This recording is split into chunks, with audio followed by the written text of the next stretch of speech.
Vriende, ons lees vanmôre 'n paar verse uit 1 Samuel 17. Dit is die Ou Testament. Ek weet nie wanneer laas jy uit die Ou Testament uit gelees nie. Ek weet nie wanneer laas jy uit Samuel uitgelees nie. Ek weet nie wanneer laas het u die geskiedenis van Dawid gelees nie. Vanoggend lees ek vir u die geskiedenis van Dawid. En ek dink baie van ons het die geskiedenis van Dawid gelees toe ons jonk was of klein was. Nou ek gaan nie die hele Samuel 17 lees nie, dan vat dit 'n hele rukkie want dit is nogal 'n lang hoofstuk. Ek ken die geskiedenis van Dawid. Ek gaan net so 2-3 uittreksels daar uitlees. Die Filistyne het hulle krygsmag opgeroep. Hulle het bymekaar gekom in Soko wat aan Juda behoort en het hulle kamp opgeslaan in Efes Damim tussen Soko en Aseka. Saul en die manskappe van Israel het bymekaar gekom en kamp opgeslaan in die laagte by die groot boom en teenoor die Filistyne stelling ingeneem om te veg. Die Filistyne het teen die een rand gestaan en die Israeliete teen die ander met 'n smal vallei tussen hulle. Toe kom daar 'n baasvegter uit die laar van die Filistyne uit. Sy naam was Goliat. Hy was afkomstig uit 'n stad met die naam van Gat. Hy was 3 meter lank. Daar was 'n bronshelm op sy kop en hy het 'n harnas met skibbe aangehad. Die gewig van die harnas was 57 kg. Uitsaam. Daar was 'n bronsskerms oor sy bene en tussen sy wapens was daar 'n bronsswaard. Die steel van sy spies was so dik soos die dwarsbalk van 'n weefstoel. En die ysterlem daarvan was 7 kg. Sy skilddraer het voor hom uitgeloop. Goliat het gaan staan en na die linies van Israel geroep.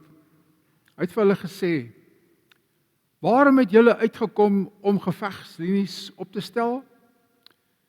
Is ek nie 'n Filistyn en julle almal Saul se slawe nie? Kies vir julle iemand om na my toe uit te kom. As hy teen my kan veg en my verslaan, sal ons julle slawe wees.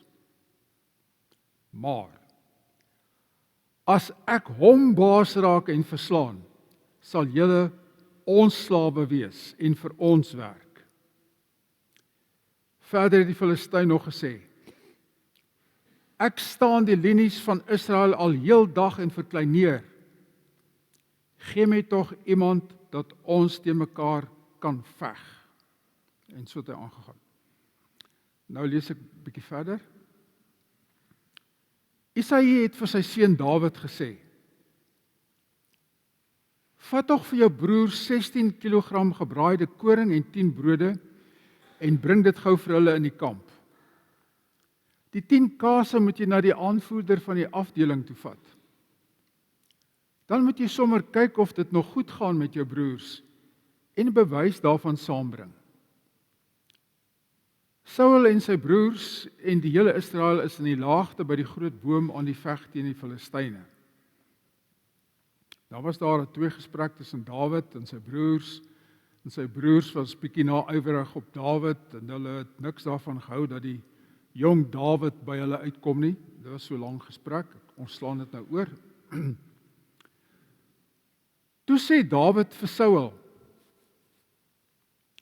"As ek die klein vee van..." Nou hierdie is nou oorywerige jeugdigheid. Nou so ken ons mos nou vir Dawid. Toe sê Dawid vir Saul: "As ek die klein vee van my pa oppas en daar kom 'n leeu of 'n beer en dra 'n lam weg uit die kudde, gaan ek agter hom aan en slaan hom dood en red die lam uit sy bek. As hy op my afstorm, gryp ek hom aan sy baard en slaan hom dood. ek het die leeu en ook die beer doodgeslaan, en hierdie heiden, hierdie Filistyn, sal soos hulle word, want hy het die linies van die lewende God verkleineer. Verder het Dawid gesê, die Here wat my gered het uit die kloue van die leeu en uit die kloue van die beer, hy sal my red uit die mag van die Filistyn. Toe sê Saul vir Dawid, gaan, mag die Here by jou wees. Saul het sy eie uitrusting vir Dawid laat aantrek. Hy het die bronshelm op sy kop gesit en hom 'n harnas laat aantrek. En Dawid het Saul se swaard bo oor sy uitrusting vasgegord. Maar hy kon nie loop nie, want hy was dit nie gewoond nie. Dawid sê toe vir Saul, ek kan nie hiermee loop nie, want ek is dit nie gewoond nie. Dawid het dit uitgetrek. Hy het sy kierie in sy hand gevat, 5 gladde klippies in die spruit gaan uitsoek, en het by sy skaapwagtersgoed in sy slingersak gesit. En met sy slingervel in die hand het hy op die Filistyn afgeloop. Die Filistyn het toe nader gekom na Dawid toe, terwyl hy sy skilddraer voor hom was. Toe hy Dawid sien, die Filistyn hom met minagting aangekyk omdat hy jonk was, met 'n rooi gelaatskleur en 'n mooi voorkoms. Die Filistyn het vir Dawid gesê, is ek 'n hond dat jy met kieries na my toe kom? Hy het Dawid toe in die naam van die Filistynse gode vervloek. Verder het die Filistyn vir Dawid gesê, kom 'n bietjie hier dat ek jou vleis vir die roofvoëls en vir die wilde diere kan gee. Maar Dawid sê vir die Filistyn, jy kom na my toe met 'n dolk en 'n spies en 'n swaard, maar ek kom na jou toe in die naam van die Here die Almagtige, die God van die linies van Israel wat jy verkleineer het. Vandag sal die Here jou in my mag oorgee, sodat ek jou kan verslaan en jou kop van jou lyf afkap. Dan sal ek vandag nog die lyke van die Filistynse laar vir die roofvoëls en die wilde diere gee, sodat die hele wêreld kan besef dat Israel 'n God het. Dan sal die hele Israel besef dat die Here nie deur swaard of spies verlos nie, maar dat die oorlog aan die Here behoort en dat hy julle in ons mag oorgee. Tot daar.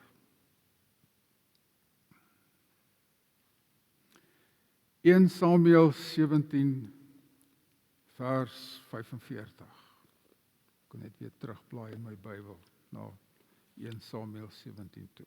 Daar is hy. Maar Dawid sê vir die Filistyn, jy kom na my toe met 'n dolk en 'n spies en 'n swaard, maar ek kom na jou toe in die naam van die Here die Almagtige, die God van die linies van Israel, wat jy verkleineer het.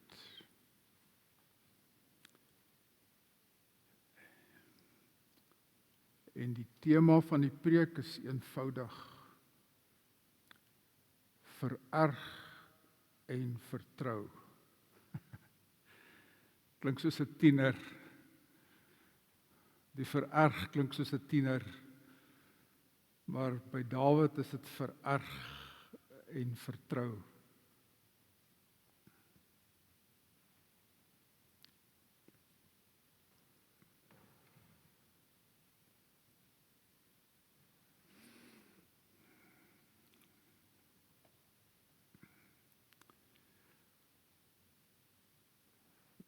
Wat maak 'n mens met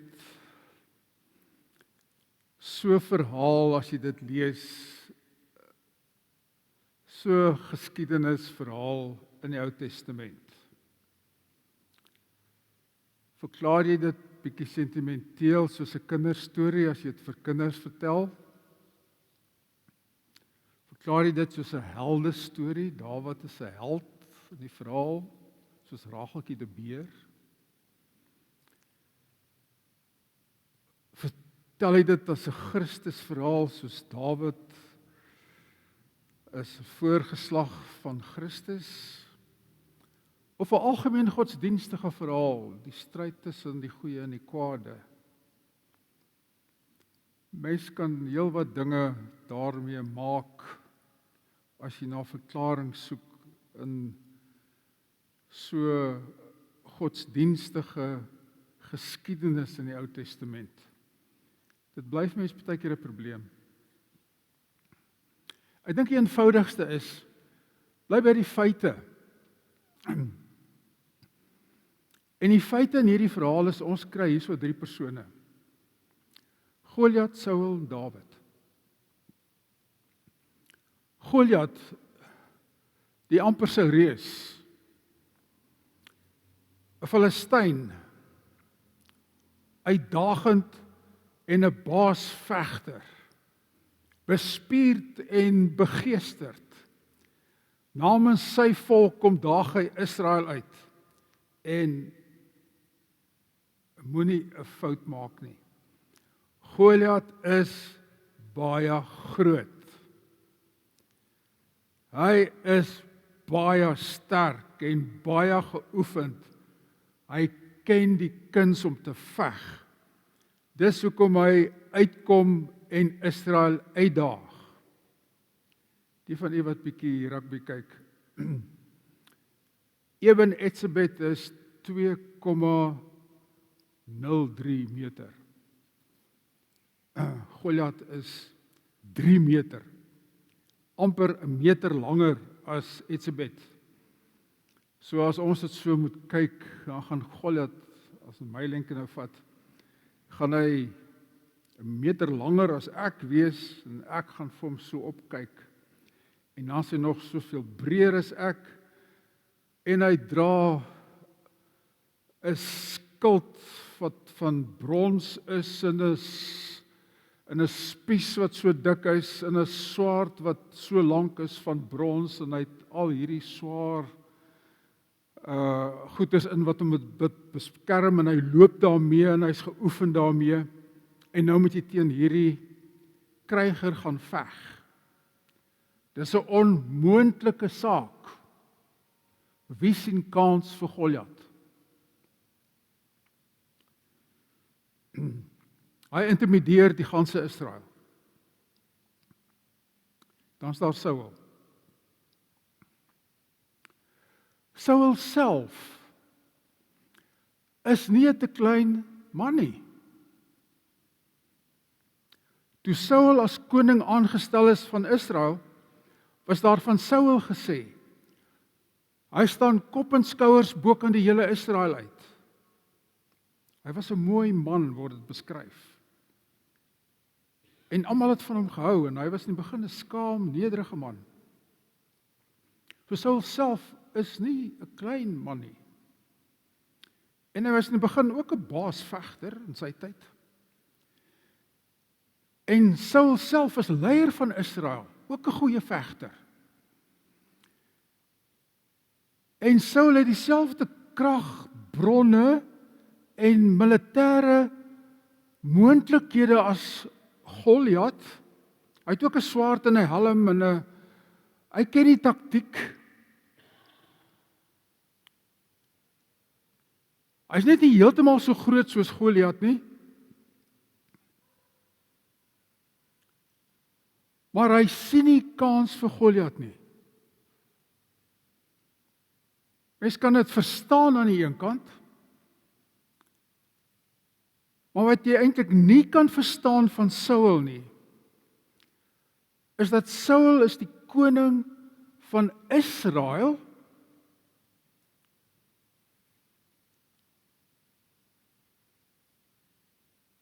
en Saul het vergeet dat hy het ook 'n God wat aan Israel beloof is. Saul glo nie meer nie.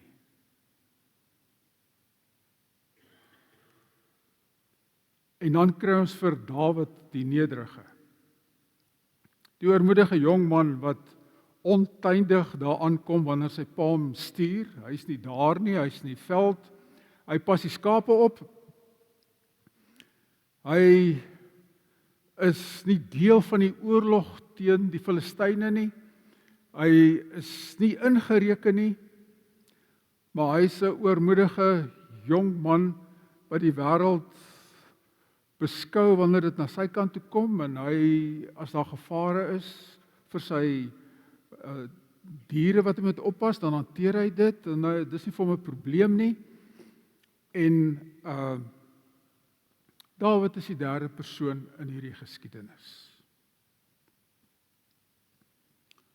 So ons het 3 persone in hierdie geskiedenis. En nou as Israel in hierdie nood is, en hierdie hele leer opgestel is teenoor die Filistyne, kom daar 'n uitdaging van hulle kampioenvegter. Ons wil nie die 2 leers teenoor mekaar stel nie, dan sal te veel bloed. Stuur julle kampioenvegter. En Israel vries. Niemand sien kans om teen Goliat te veg nie. Vir 'n maand lank word niemand uitgestuur om te veg teen die Filistyne nie. En nou sit hulle daar. En vir 'n maand lank kom Goliat elke oggend uit en hy vervloek die Israeliete en hy praat met hulle en hy sê vir hulle, julle is honde, en hy vervloek Israel se God, en so gaan hy aan en aan en aan en aan. En wat in hierdie geleentheid gebeur is dat Israel word nie alleen vervloek nie, maar ook Israel se God. Die mag, die vrees en die geloof word hier gebreek. Israel is verward. Israel voel teenoor die reus soos 'n dwerg. En Israel wat soos 'n dwerg voel, wat voel kan niks doen nie, in hulle laar kom daar op 'n stadium 'n dwerg ingestap. 'n Jong mens wat nie weet wat daar aangaan nie. Dawid. Hy het die klere aan van 'n veldjagter. 'n veljas, velskoene. Hy het sy slinger slingervel by hom en hy stap daarin en hy bring kos vir sy broers. Hy is die klein dwergie wat daar instap in hierdie gevegte. En hy vra vir hulle, wat gaan hier aan? En sy broer sê vir hom, jy het niks hier uit te waai nie, loop weg. Jy gaan net die sake hierso omkrap. Sy broers is deel van die geveg.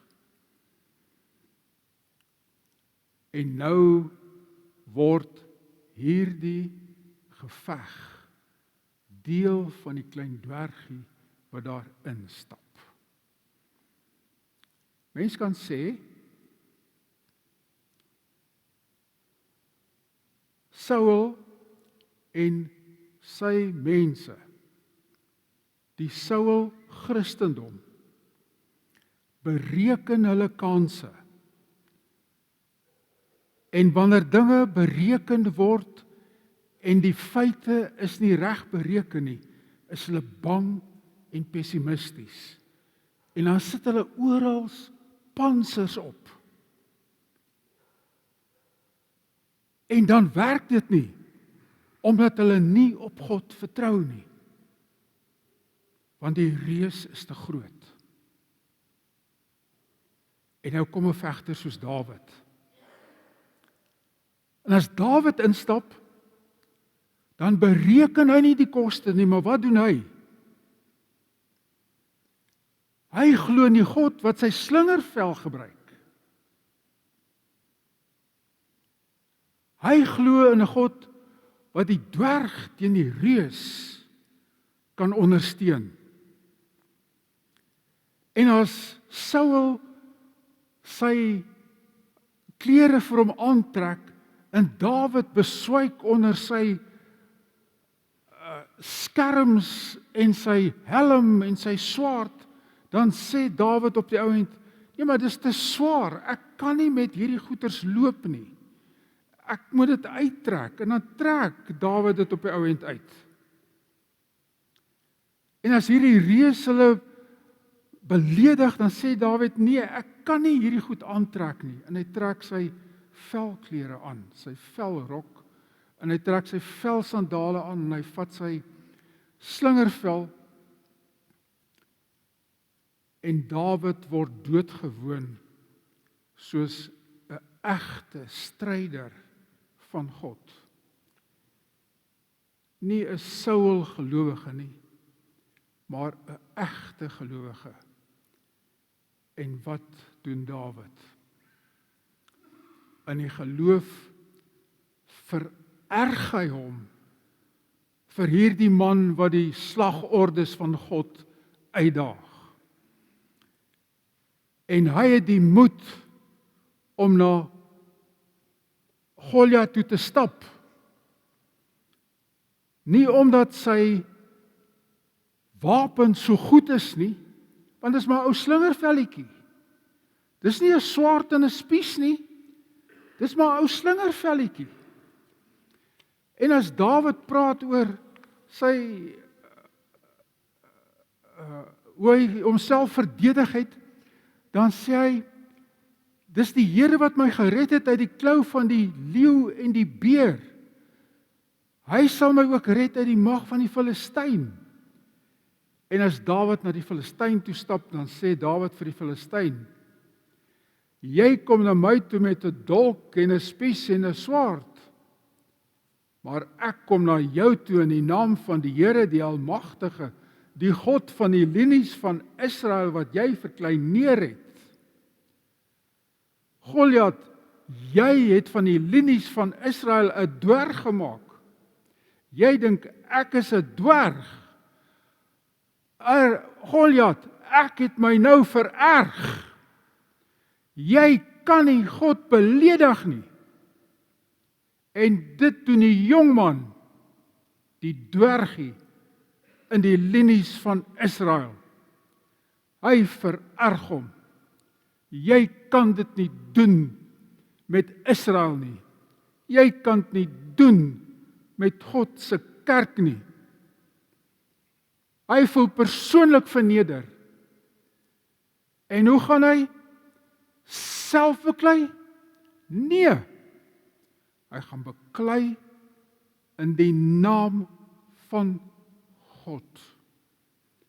Ek kom in die naam van die Here, die Almagtige, die God van Israel. En daarom stap Dawid uit met sy klein slingervel teen hierdie groot massiewe reus. Hy verklaar sy liefde en respek vir die God van Israel. Die dwerg teen die reus. Nie omdat hierdie dwerg so slim is en omdat hy weet hoe om die reus se voete onder hom uit te skop nie, maar omdat hy in die geloof na die reus toe gaan en vertrou op die God wat hy weet hom gaan ondersteun. En so is dit ook vir die Christen. Ons moet weer by daai punt kom dat ons ook soms ons vererg weer vir die wat die kerk van die Here kritiseer en teen die kerk van die Here staan. En dis die kerk wat nie aan ons behoort nie. Ons is die kerk, maar dis nie ons kerk nie. En ons moet weer met die energie wat die Here by ons skep, gaan na die teestanders toe, omdat dit die Here se kerk is. En dis wat by Dawid gebeur.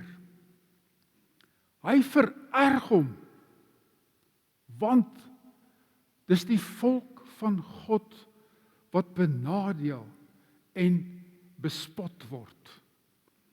En hierdie verergwees skep 'n geweldige energie op die regte tyd en 'n durfkrag.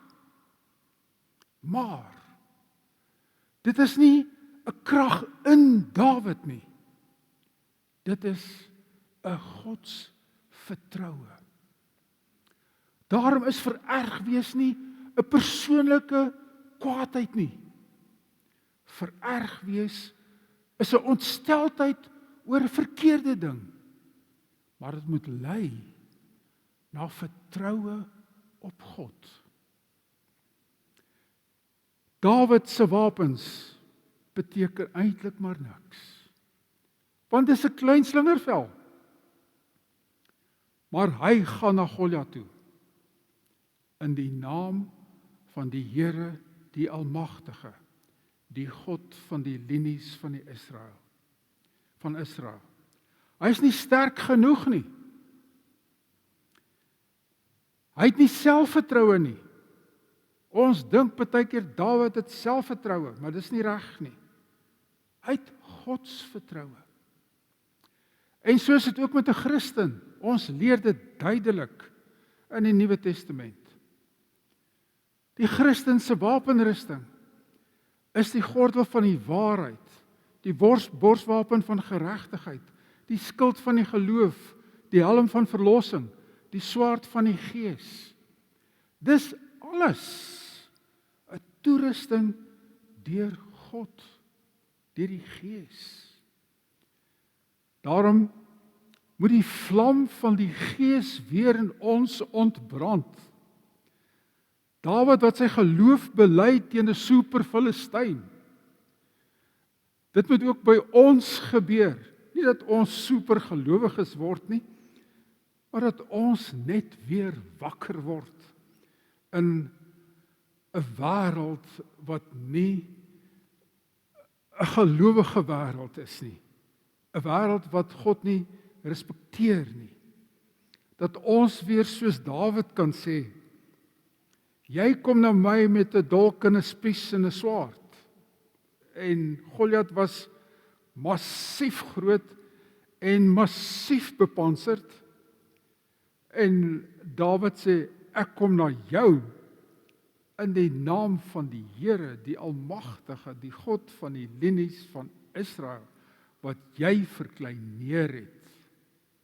Die klein, oormoedige, klein Dawid, die jongeling, wat vertrou en 'n voorbeeld is vir die hele weermag van Israel, stap na die reus toe. Agter die dwergie Dawid is die majesteit van die koning, die God van Israel, die Almagtige. Kyk hoe swaai God die klein slingervel in Dawid se hand. Die reus Goliat val. Een rigter Gideon met 'n klein bende oorweldig 'n groot vyandige mag. Een reformator, Luther, laat 'n hele Europa weer dink oor die kerkleer. Koninkryke word oorwin. Leeu se bekke word toegestop. Die profeet Daniël het dit gedoen in die naam van God. En klein is u en ek in ons gelowige protes en pogings, maar groot is God.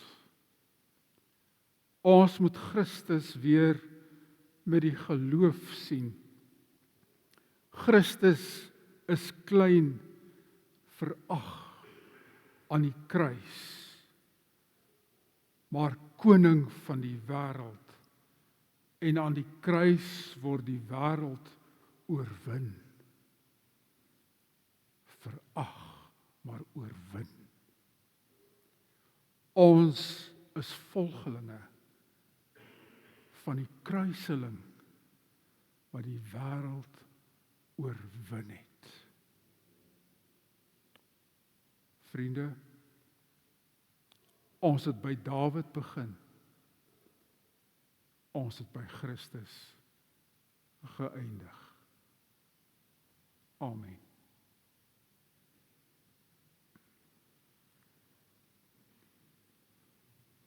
Ons Vader in die hemel,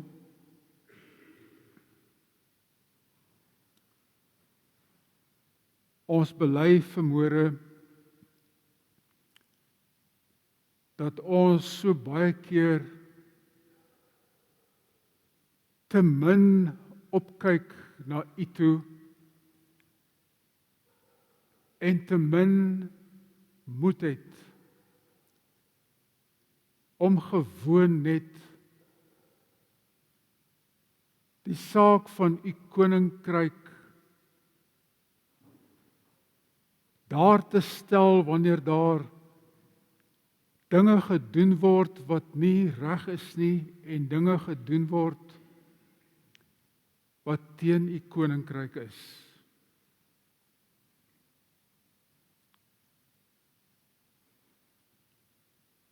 Ons bid dat U ons sal maak soos Dawid. Dat ons soos Dawid hierdie klein ergernisse sal kry. Dat ons gewoon dit wat nie reg is nie en nie soos U koninkryk is nie, in U naam sal teestaan. En dat ons sal vertrou dat U die dinge sal doen wat reg is. Ons is nie Goliate nie. Ons weet, ons kan nie in ons eie die wêreld omdolwe en verander nie. Daarom vra ons dat ons, waar ons lewe en waar ons teenwoordig is en waar ons speel, waar ons ontspan, dat ons daar klein tekentjies van U koninkryk mag oprig. En dat ons oral waar ons mag kom, soos klein Dawids, ook maar die egtheid van hierdie jong skaapwagter mag agterlaat. Dankie vir hierdie geskiedenis van Dawid wat ons kan lees en dat ons doodgewoon uit sy hart en sy optrede kan sien dat hy oortuig was van sy Here wat hom bystaan, ook daar waar hy alleen agter die skape gewees het en waar hy gevaar moes teestaan. En waar het hom deurgedraai tot die linies van die oorlog. Geef vir ons moed, geef vir ons insig, maar geef vir ons hierdie twee dinge wat ons vanmôre vra. Geef vir ons weer die geneigtheid om onsself partykeer net te vererg, net ontstel te word as mense teen die koninkryk optree en gee vir ons die getrouheid om aan die koninkryk getrou te bly. Ons bid daarvoor vanmôre in die naam van Christus. Amen.